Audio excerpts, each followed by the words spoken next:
যে স্পেশাল কেসটা এবার আমরা ডিসকাস করব সেটা হচ্ছে ভার্টিক্যাল মোশন। ধরো একটা বলকে তুমি আকাশের দিকে ছুড়ে দিলে উইথ সার্টেন ইনিশিয়াল ভেলোসিটি। বলটা কি হয়, উপর দিকে ওঠে, একটা সার্টেন হাইটে পৌঁছায়, তারপর নেমে আসে। এখানে ইম্পর্টেন্ট প্যারামিটারটা কি? অ্যাক্সিলারেশন। অ্যাক্সিলারেশনটা অ্যাক্সিলারেশন ডিউ টু গ্র্যাভিটি, সেইটা হচ্ছে এখানে most important parameter. Acceleration is constant, যেটা হচ্ছে acceleration due to gravity, g. যেহেতু অ্যাক্সিলারেশন ইজ কনস্ট্যান্ট, ওই তিনটে ইকুয়েশন অফ মোশন তুমি এখানে সব সময় ইউজ করতে পারো, তোমার কোনো ডাউট নেই। V is equal to u plus gt. আমি প্লাস কেন লিখলাম? এগুলো সব ভেক্টর, ইউ জি ভি সব ভেক্টর। ভেক্টরটার মধ্যেই যেন প্লাস না মাইনাস সেই ইনফরমেশনটা কিন্তু চলে আসবে। তাই আমরা এখন বড় হয়ে গেছি, আর বাচ্চাদের মতো একবার প্লাস একবার মাইনাস লিখবো না, আমরা সবসময় প্লাস লিখবো। ভেক্টরটা ডাইরেকশন বুঝিয়ে দেবে।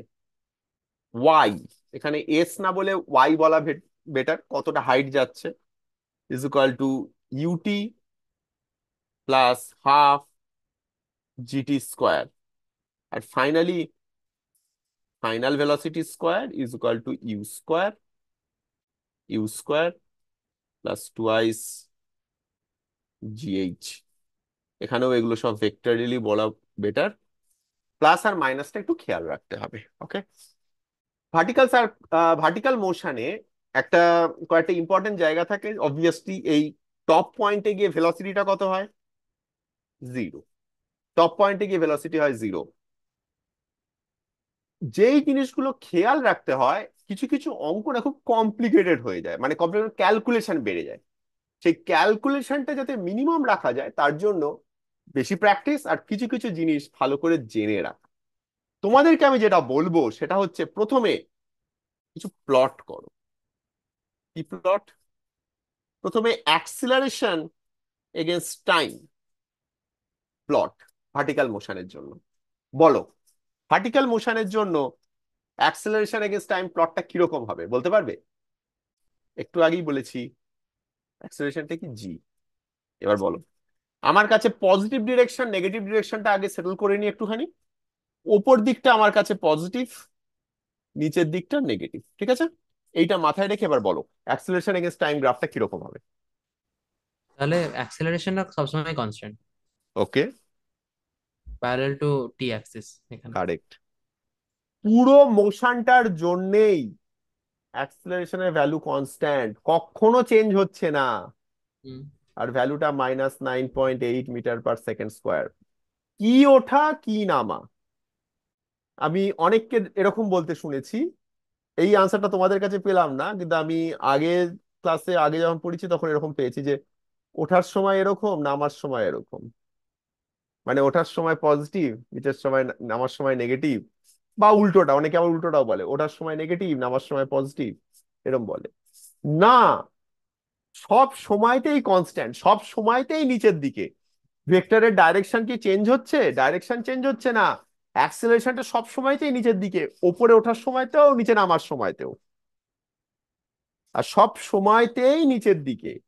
সেই জন্য অ্যাক্সেলারেশনটা এরকম নিচের দিকে নেগেটিভ, ঠিক আছে? এবারে ভেলোসিটি টাইম গ্রাফ। ইনিশিয়ালি আমি ইউ ভেলোসিটিতে ছুড়েছি। এবারে এই গ্রাফটা কিরকম হবে? ইকুয়েশনটা কি? V is equal to u plus gt, vector দিয়ে। এটা একটা স্ট্রেট লাইনের ইকুয়েশন, এটা মাথায় থাক। যাই হোক, সেটা এই কনস্ট্যান্টটা থেকেই বোঝা যায় যে অ্যাক্সেলারেশনটা সবসময়তেই কনস্ট্যান্ট। সেখান থেকে বোঝা যায় যে ভেলোসিটিটা, ইনিশিয়ালি ভেলোসিটির ডাইরেকশন কোন দিকে? আপওয়ার্ডস। আপওয়ার্ডস। আমি আপওয়ার্ড ডিরেকশনটা পজিটিভ নিয়েছি, তাই তো? হ্যাঁ। তাহলে হ্যাঁ। ইনিশিয়ালি ভেলোসিটি পজিটিভ না নেগেটিভ? পজিটিভ। পজিটিভ। কোন সময় কি নেগেটিভ হবে? না। পুরো মোশনে কোনো সময় নেগেটিভ হবে না। না, পুরো মোশন হবে যখন হবে নিচের দিকে। কখন হবে? যখন যখন নিচে নিচের দিকে। নামছে। হুম। ওকে। অ্যাক্সিলারেশন কনস্ট্যান্ট মানে ভেলোসিটিটা স্ট্রেট লাইন, তাই তো? আর অ্যাক্সেলারেশনের ভ্যালুটা নেগেটিভ, মানে ভেলোসিটির স্লোপটা নেগেটিভ। ঠিক আছে, স্লোপ থেকে কানেক্ট করো, স্লোপটা নেগেটিভ, তাহলে ভেলোসিটিটা আস্তে আস্তে কমে আসবে, কমে আসছে, কমে আসছে।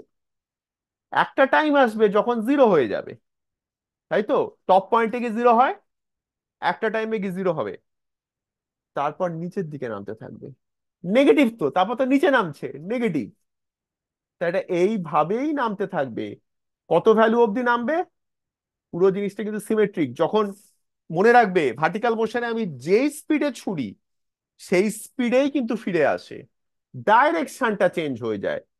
ভেলোসিটির ডাইরেকশনটা নেগেটিভ হচ্ছে, ম্যাগনিটিউড সেম, আমি যেই স্পিডে ছুঁড়েছি সেই স্পিডেই আমার হাতে ফিরে আসে। তাই যখন ফিরে আসবে এখানে ভেলোসিটি হবে -u, আর গ্রাফটা হবে এরকম। ওকে, ক্লিয়ার? স্যার আবার যদি বাউন্স করে আবার যায় সেটা তখন তো পরে ভাববো, আবার। তারপর আবার উঠবে, তারপর হ্যাঁ। আবার সেক্ষেত্রে এটা ডিসকন্টিনিউটি হয়ে যাবে। ভালো প্রশ্ন। আবার হট করে বাউন্স খাওয়ার পর কি হবে? বাউন্সের আবার অনেক নিয়ম আছে, সেটা পরে ভাববো। এখন এখন ভেবে নাও সেম ভেলোসিটিতেই বাউন্স করছে, তাহলে সঙ্গে সঙ্গে ডাইরেকশনটা চেঞ্জ হয়ে গিয়ে সেম ভেলোসিটি থেকে যাচ্ছে, মানে উপরে উঠে যাচ্ছে। মানে সেক্ষেত্রে তুমি বলতে পারো যে গ্রাফটা এরকম হবে, এই টাইপের গ্রাফ হবে, ডিসকন্টিনিউয়াস। ঠিক আছে, ওই যে ধাক্কাটা খাচ্ছে, ওই ধাক্কাটা একটা ডিসকন্টিনিউইটি। এটা ভেলোসিটি টাইম গ্রাফ। এবারে আমরা ডিসপ্লেসমেন্ট টাইম গ্রাফ করব। এটা কিরকম হবে? Velocity time graph straight line, তার মানে ডিসপ্লেসমেন্ট টাইম গ্রাফ হচ্ছে প্যারাবোলা। ইনিশিয়ালি জিরো, জিরো থেকে ইনিশিয়ালি শুরু করছি, আস্তে আস্তে কি হয়, আমার হাইটটা বাড়ে, একটা সময় গিয়ে হাইটটা ম্যাক্সিমাম হাইটে পৌঁছবে, তাই না? ম্যাক্সিমাম হাইটে পৌঁছে তারপরে আবার পড়বে পড়বে পড়বে, যখন একদম নিচে চলে এলো পড়বে, এখানে চলে আসবে। এরকম একটা প্যারাবোলা হয় ডিসপ্লেসমেন্ট টাইম গ্রাফটা। আর একটা ম্যাক্সিমাম হাইট থাকে, এটা হচ্ছে ম্যাক্সিমাম হাইট, কতটা গেছে। ম্যাক্সিমাম হাইট কিন্তু আমরা বার করে ফেলতে পারি কিভাবে? থার্ড ইকুয়েশনটা থেকে, ফাইনাল ভেলোসিটি জিরো, আমরা যদি ইনিশিয়াল ভেলোসিটি ইউ হয় তাহলে ইউ স্কোয়ার মাইনাস, এখানে মাইনাস লিখে দিলাম কারণ আমি জানি যেটা উল্টো দিকে, সেই জন্য ইউ স্কোয়ার -2gh। এখান থেকে আমরা ফাইনাল মানে ম্যাক্সিমাম হাইটটা বার করতে পারি, ম্যাক্সিমাম হাইট হয় u²/2g। এগুলো একদম যেন ক্রিস্টাল ক্লিয়ার থাকে, ঠিক আছে? কারণ আর নেক্সট ক্লাসেই আমরা প্রজেক্টাইল মোশন করব। প্রজেক্টাইল মোশন কিন্তু এই ভার্টিক্যাল মোশনের এক্সটেনশন, তাই এইগুলো কোথা থেকে আসছে সেগুলো যেন একদম মাথায় ক্লিয়ার থাকে, ঠিক আছে? একটা প্রশ্ন থাকে যে এই পুরো মোশনটায় কত টাইম লাগছে, খুব সহজে বার করা যায়। একটা কথা বলি তার আগে, মনে রেখো, ভার্টিক্যাল মোশনটা ইজ সিমেট্রিক্যাল। এর মানে কি? আমি যদি স্পিড এগেনস্ট টাইম গ্রাফ যদি আঁকতাম, ভেলোসিটি এগেনস্ট টাইম গ্রাফ নয়, হ্যাঁ, স্পিড এগেনস্ট টাইম গ্রাফ, এটা কি বুঝতে পারছো? যে স্পিড এগেনস্ট টাইম গ্রাফটা হবে এইরকম একটা ভি, ভেলোসিটিতে ডাইরেকশনটা চেঞ্জ হয়ে গেছিল, সেই জন্য আমি নিচের দিকে নামাতে শুরু করেছিলাম। স্পিডের জন্য তো আমার ডাইরেকশন ম্যাটার করে না, জাস্ট ম্যাগনিটিউডটা। টপ পয়েন্টে গিয়ে জিরো স্পিড হলো, তারপর তো স্পিড বাড়ছে, তাহলে এই জায়গাটা হচ্ছে টপ পয়েন্টটা, তারপর তো স্পিড বাড়ছে, সেই জন্য ভি। মনে রেখো, এটা হচ্ছে টাইমের সাথে স্পিড কি করে চেঞ্জ হচ্ছে। এই ভিটা কিন্তু সিমেট্রিক। সিমেট্রিক মানে শুরু থেকে যখন আমি ছুঁড়েছিলাম তখন থেকে সার্টেন টাইম পরে যে ভেলোসিটি বা যে স্পিড, ভেলোসিটি বলবো না, যে স্পিড, আবার একটা সার্টেন টাইম পরে গিয়ে সেম স্পিডটা কিন্তু অবজেক্টটা রিচ করবে। সেই টাইমটা থেকে আমি যদি আমার হাতে ফিরে আসার টাইমটা যদি আমি মেজার করি, এখান থেকে যা টাইম, এই টাইমটাও সেম। আমি কিন্তু এই টপ পয়েন্ট থেকে ক্যালকুলেট করলাম না, আমি বলছি একটা অবজেক্টকে ছুঁড়েছি, ধরো 2 সেকেন্ড পর ওর যা স্পিড, তখন ফিরছে, আমার হাতে আসার থেকে 2 সেকেন্ড আগে সেম স্পিড ছিল। এই লেংথটা আর এই লেংথটা সেম। এই লেংথটা কি, আমার হাতে, এইটা হচ্ছে আমার হাতে কখন আমার এসে পৌঁছলো, তার থেকে 2 সেকেন্ড আগে যে স্পিডটা ছিল সেইটা। আর এদিক থেকে 2 সেকেন্ডে সেম স্পিড। শুধু 2 সেকেন্ড কেন, 3 সেকেন্ড, 4 সেকেন্ড, সব সময়তেই সেম। শুধু টাইমের সঙ্গে দেখার দরকার নেই। আমি যদি স্পিডটাকে হাইটের সঙ্গে আমি যদি প্লট করতাম, speed against height, speed against height কোথা থেকে পাবো জানো? এইখান থেকে v² = u² - 2gh। এটা এই টাইপের একটা গ্রাফ। যত হাইট বাড়ছে আমার স্পিডটা তত কমছে। আমি যদি ভেলোসিটি টাইম গ্রাফটা আঁকি, ভেলোসিটি এগেনস্ট হাইট গ্রাফটা যদি আঁকি, তাহলে জিনিসটা একটু বেশি ক্লিয়ার হবে। ভেলোসিটি এগেনস্ট হাইট গ্রাফটা এই টাইপের একটা প্যারাবোলা। ইনিশিয়ালি পজিটিভ, কমছে কমছে কমছে কমছে, ম্যাক্সিমাম হাইট যখন, তখন ভেলোসিটি আমার 0। তারপর তো আবার হাইটটা কমবে, তখন ভেলোসিটিটা নেগেটিভ। দেখো ভেলোসিটিটা আমার আস্তে আস্তে কমতে থাকছে। এইটা একটু কমপ্লিকেটেড জিনিস, এটা যদি না বুঝতে পারো এখন দরকার নেই। এবার আমি একটুখানি ডিসপ্লেসমেন্ট টাইম গ্রাফে ফিরে যাই। দেখো ডিসপ্লেসমেন্ট টাইম গ্রাফটাও কিন্তু সিমেট্রিক। একটা সার্টেন টাইম পরে যতটা হাইটে পৌঁছেছে, আমার হাতে যখন ফিরে এসছে সেখান থেকে যদি সেম টাইম আগে আমি ভাবি, অবজেক্টটা সেম হাইটে ছিল। মানে আমি বলটা ছোড়ার 5 সেকেন্ড পরে বলটা যেই হাইটে ছিল, আমার হাতে ফিরে আসার 5 সেকেন্ড আগে বলটা সেম হাইটে ছিল। আরো একটা কথা বলি, যেটা আমি কিছুতেই প্লট দিয়ে বোঝাতে পারছি না, সেটা হচ্ছে আমি যখন একটা বলকে ছুড়ি, ওঠার সময় একটা পার্টিকুলার হাইটে যেই ভেলোসিটি ছিল, যেই স্পিড ছিল, নামার সময়তেও সেই হাইটে সেম স্পিড, জাস্ট ডাইরেকশনটা উল্টো। আমি যখন একটা বল ছুটছি, 10 মিটার উপরে উঠে গিয়ে ওপর দিকে যা স্পিড, নিচের দিকে নামার সময়তেও সেম স্পিড। এটা কিন্তু প্রুফ করতে পারো তোমরা। দেখো এই যে গ্রাফটা, ডিসপ্লেসমেন্ট এগেইনস্ট টাইম গ্রাফটা, এটা হচ্ছে s = ut+½ ভেক্টোরিয়ালি লিখলে।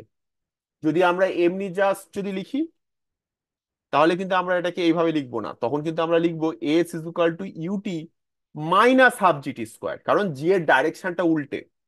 তুমি যখন অঙ্ক করবে তখন কিন্তু এই ফর্মটা ইউজ করবে।